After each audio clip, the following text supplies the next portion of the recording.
Will you persevere in persecution?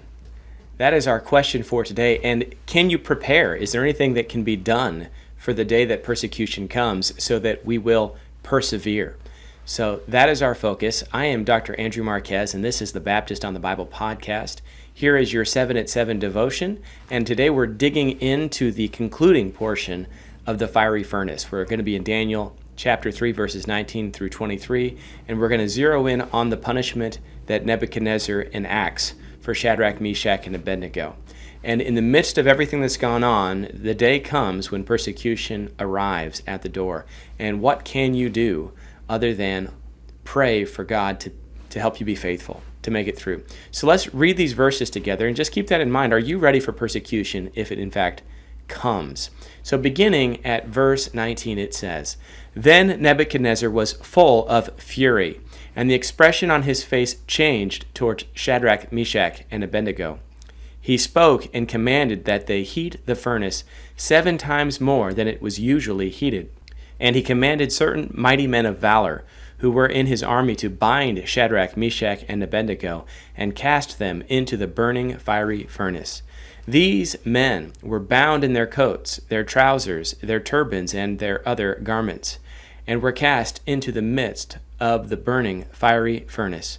Therefore, because the king's command was urgent and the furnace exceedingly hot, the flame of the fire killed those men who took up Shadrach, Meshach, and Abednego. And these 3 men, Shadrach, Meshach, and Abednego, fell down, bound, into the midst of the burning fiery furnace." And that is where we will stop for today. The persecution has come, and it has certain features about it that might be typological. They might be foreshadowing of persecution that may come to you someday, or to those that you know or pray for or love. The persecution in this instance is accompanied by rage. Nebuchadnezzar gave one last chance for these men to bow to his statue. They refused, and he is enraged. The words say his face changed towards them. And it's not just any rage, it is an irrational rage. Nebuchadnezzar is upset. He is so upset that he has heated the furnace 7 times its normal heat. There might be some sort of connection here, maybe in the Bible, to Proverbs 24:16. It says that 7 times a righteous man may fall and rise again, but the wicked shall fall by calamity.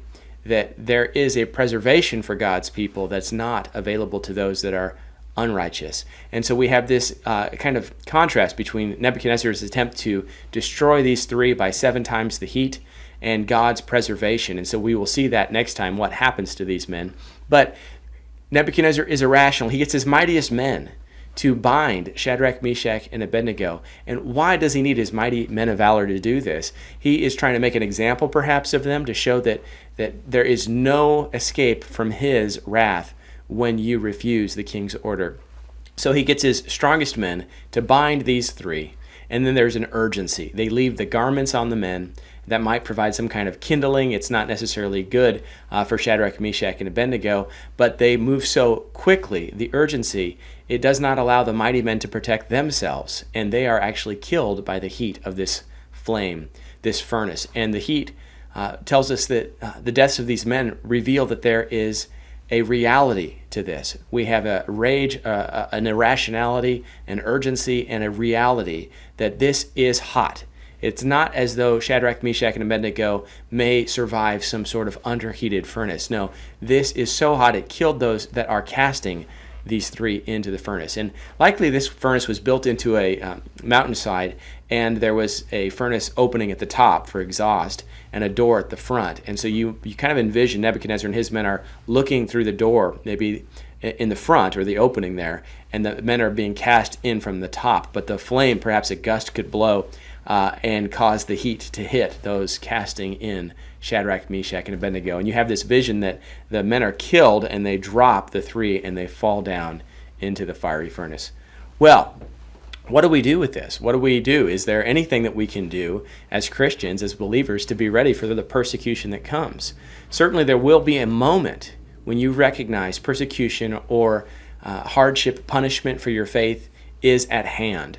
And one of the advantages that Shadrach, Meshach, and Abednego had is they were given one last ultimatum. They refused it, and then things moved quickly. So there was no opportunity to recant at that point in time. It moved quickly, it moved fast, and in the midst of all of it, all they could do then is trust themselves to God. Are you prepared for the day that that might come? You know, Mother Teresa is just a great example of a wonderful woman of faith who endured persecution, hardship, suffering much of her life in her ministry.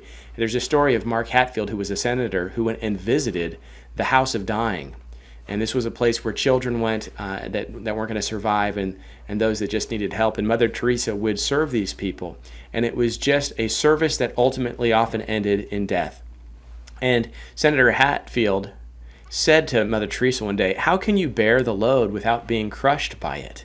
And her answer was, "My dear Senator, I am not called to be successful. I am called to be faithful." In the midst of everything that's going on, when persecution, hardship, suffering comes, are you faithful? Are you trusting in God? Are you relying on Him? In the midst of it all, that's all we can do when the day comes. And we know that salvation is available on the other side. And we can't forget that the last words of Shadrach, Meshach, and Abednego were, "Our God will save us. But even if He doesn't, we will not bow down to your statue. We will be faithful." I hope that encourages you, that you're blessed. If you would take some time to either rate this podcast or just share it, either video, like it, whatever you would like to do, it would help me continue to make more of these and just keep getting the word out. And perhaps there's someone that would be blessed by this message if you would just take the time to share it. I hope you will. Have a great week. Thanks.